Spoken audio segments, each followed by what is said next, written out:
ரத்தம் நம்முயிர் சேனல் மூலமாக இரத்த சர்க்கரையை பற்றியதான என் வரிகள் இதோ உங்களுக்காக.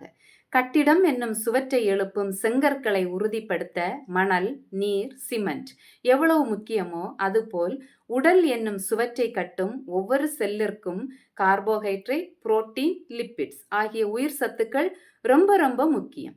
Glucose is a energy giving substance. Sugar ஒரு உயிர் சத்து தானே, பின்ன ஏன் அது உயிரை வாங்கும் சத்தாக மாறிவிட்டது? உண்ணும் உணவா, எடுக்கும் மாத்திரை மருந்தா, இல்லை பரம்பரையா? எதை சொல்ல புரியவில்லை. இரத்த சர்க்கரையை கண்ட்ரோலில் வைத்துக்கொள்ள போராடுகிறான் அதை அனுபவிக்கும் மனிதன். இரத்த சர்க்கரை குறைந்தாலும் பலவீனம், இரத்த சர்க்கரை அதிகமானாலும் பலவீனம். டயபெட்டிக் வராமல் பாதுகாக்க மருத்துவ உலகம் பரிந்துரைப்பதுதான் என்ன?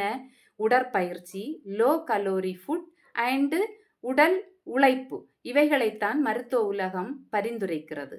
இந்த இரத்த சர்க்கரை கண்ட்ரோலில் இருக்கிறதா என்பதை அறிந்து கொள்ள என்ன செய்ய வேண்டும்?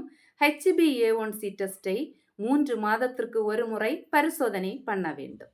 ஓகே ஃப்ரெண்ட்ஸ், இவ்வளோதாங்க இரத்த சர்க்கரை பற்றியதான என் வரிகள்.